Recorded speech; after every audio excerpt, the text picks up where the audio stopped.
Bueno, muchas gracias. Un afectuoso saludo a las organizadoras, a los organizadores, a la gente de Argentina, de Buenos Aires, que ha venido a escucharnos acá.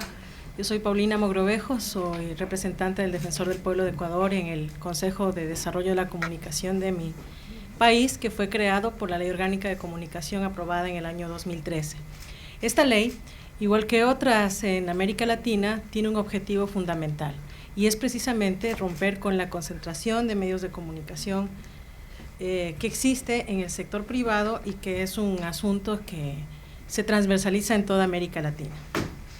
Sin más preámbulos, yo quisiera comentarles que en la semántica de las empresas de comunicación, la palabra audiencias equivale a números y porcentajes.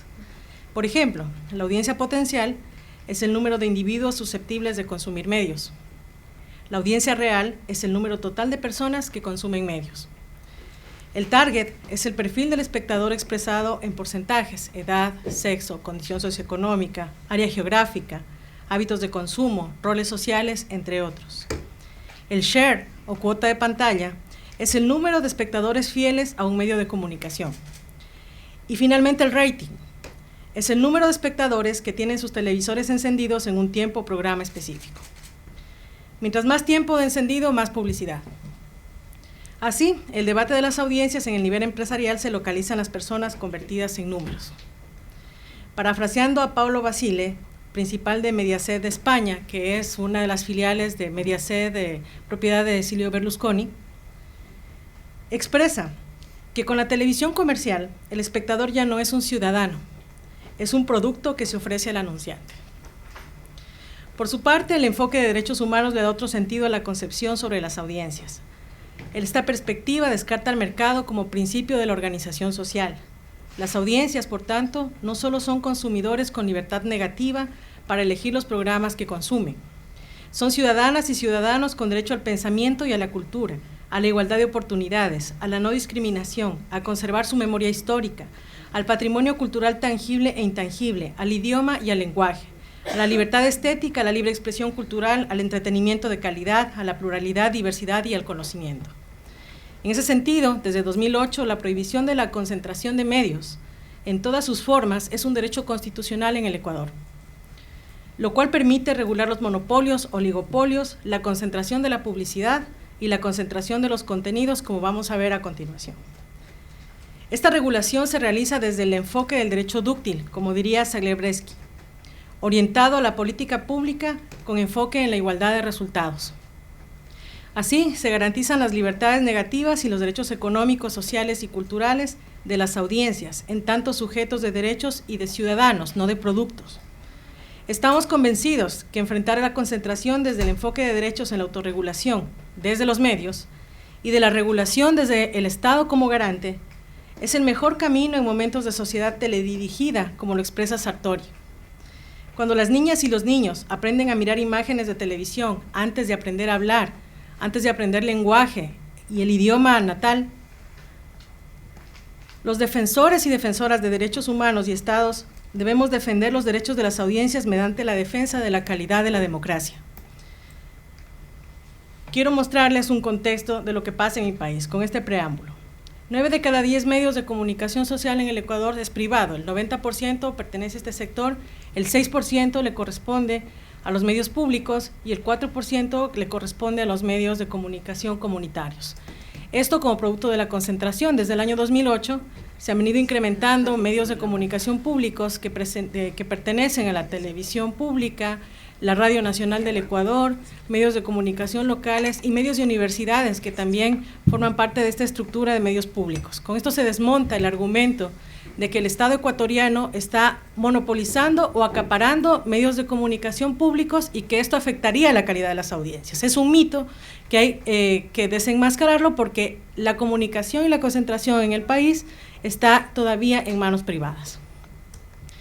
La realidad, entonces, es construida por muchos medios con una sola visión. Cuando la Ley de Comunicación se aprueba en el año 2013, el diario El Comercio emite una portada, el Universo también, El Expreso y Diario Hoy, que eran los 4 principales medios de comunicación. Diario Hoy dejó de ser publicación impresa, sigue siendo lo digital, y cerró porque cuando la Ley de Comunicación le obligó a publicar el tiraje, Este se declaró en bancarrota porque decía que tenía un tiraje de 17,000 ejemplares al día y tenía 2,000 ejemplares al día, engañando a sus anunciantes de publicidad. Pero acusó al gobierno de cerrar este medio de comunicación social como producto de la ley de comunicación. Y están vigentes el Comercio, el Universo y el Expreso, pero ustedes verán que hasta la línea gráfica de la portada es la misma. El color, la letra, la tipografía, toda es la misma, porque la visión es una visión uniforme que tiene un enfoque que es el del interés privado. La comunicación en pocas manos es limitar la expresión diversa y plural, es atentar la calidad de la democracia, que además es una concentración no solamente de frecuencias, sino también de impresos, de agencias de publicidad, de diseñadores, es decir, es una propiedad cruzada de los medios de comunicación social que no le da oportunidad a ningún otro sector de poder producir, difundir o recibir comunicación. ¿Cuál es la propuesta del Ecuador que está en marcha? La autorregulación a través de los códigos de ética, en eso la propuesta es muy similar a la de México, por ejemplo, en los cuales el respeto a la dignidad de las personas o el irrespeto de esta dignidad es una falta a la ética de los medios de comunicación social. Son normas deontológicas y la responsabilidad de tener códigos de ética y los defensores de las audiencias que forman parte del concepto de autorregulación. Y por el otro lado, la propuesta del Estado como garante del derecho a la comunicación, que esté por encima del interés económico, que no considere, como decía hace rato, al mercado como principio constitutivo de la organización social. ¿Cómo lo hacemos? A través de una ley orgánica de comunicación que busca que todas las voces sean escuchadas en condiciones de igualdad. Estados, en este caso el ecuatoriano y en general, los estados como garante que defiendan la diversidad, la pluralidad y el derecho humano de la comunicación, o que garanticen no solamente la libertad de expresión en su lógica de abstenerse de censurar, sino también que generen las condiciones materiales que sean necesarias para poder garantizar la igualdad de oportunidades también y el acceso a la comunicación de todas las personas sin discriminación. Es pasar de la monotonía y la uniformidad de criterios hasta de línea gráfica a la diversidad de voces, de opiniones, de audiencias, de contenidos, de programación. Que organizaciones sociales, pueblos y nacionalidades accedan a los medios de comunicación social. Se reserva, igual que en Argentina, un 34% de las frecuencias del espectro radioeléctrico para el funcionamiento de medios de comunicación comunitarios. ¿Cómo promovemos la democratización? Estamos en este momento llevando adelante, de hecho, el martes anterior al terremoto en el Ecuador, se hizo el anuncio en el país de que todas las frecuencias, en total 1,600 frecuencias de radio y televisión, de las cuales 1,474 salen a concurso para medios de comunicación privados y comunitarios. Así que estamos en este momento en un proceso de concurso de frecuencias y de redistribución de estas frecuencias a favor de los otros sectores público y comunitario, y vamos adelante con los concursos. Tenemos hasta el mes de junio que recibir todas las ofertas y más o menos este proceso terminaría en diciembre de este año.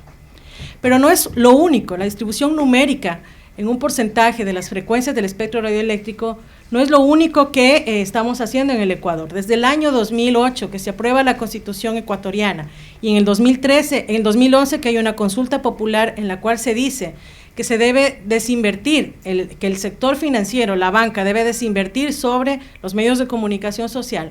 Y en el 2013, que se aprueba la Ley Orgánica de Comunicación, llevamos adelante una propuesta que va más allá de otorgar estas frecuencias, sino que transversaliza, por ejemplo, la interculturalidad en todos los medios.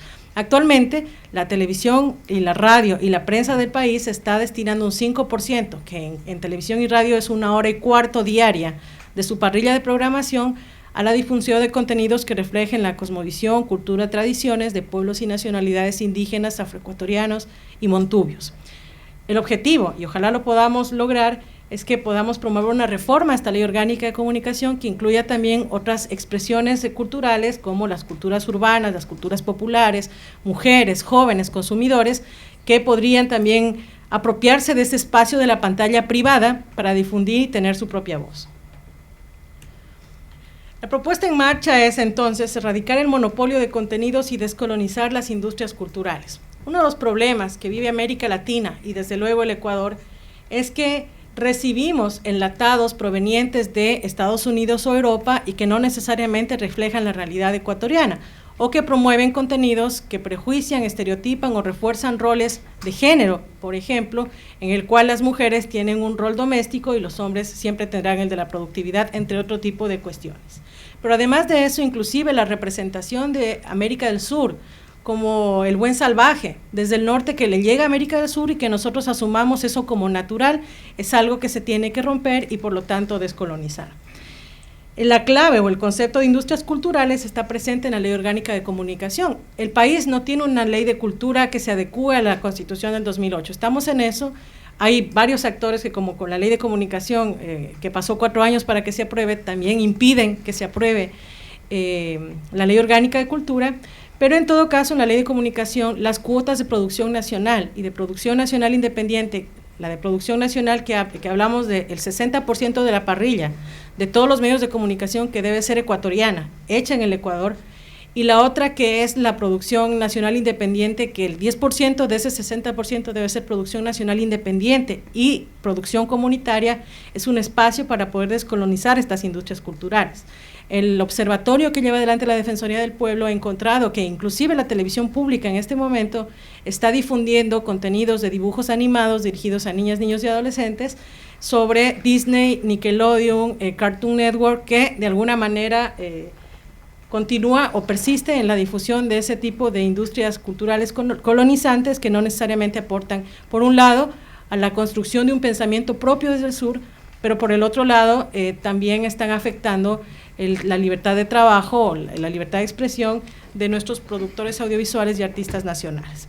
En el caso de la música, la mitad de las parrillas de las radios tiene que ser para ecuatorianas y ecuatorianos y la música nacional.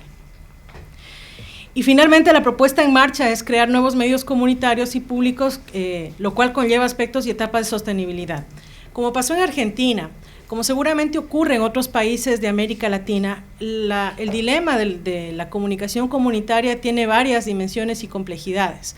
Una de ellas pasa precisamente por la sostenibilidad económica. Ecuador en el 2012 hizo una experiencia de entregar aproximadamente 56 frecuencias de radio y televisión, se concretaron 14, pero igual que acá, habían medios de comunicación o concesionarios de estos medios que vendieron las consolas, vendieron todos los equipos que eran de última tecnología porque necesitaban pagar la luz, necesitaban pagar a los trabajadores, necesitaban pagar la producción de contenidos, o radios comunitarias que difundían en sus comunidades reggaetón.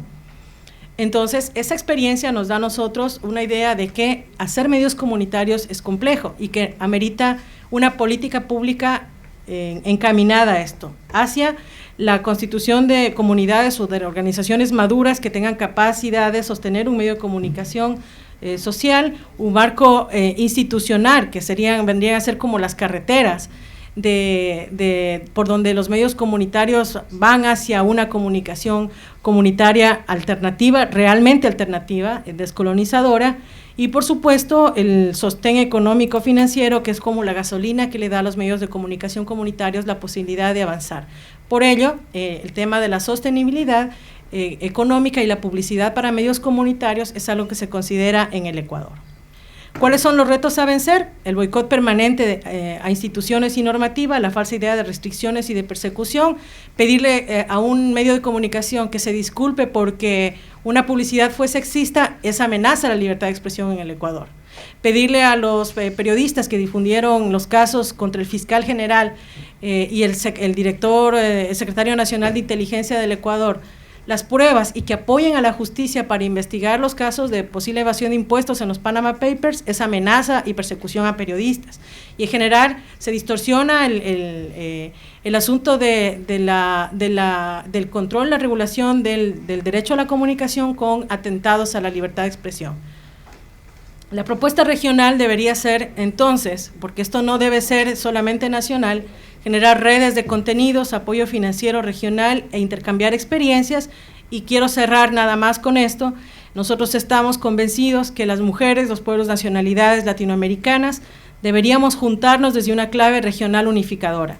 Superemos la fragmentación y los clivajes, reescribamos la visión latinoamericana desde la descolonialidad.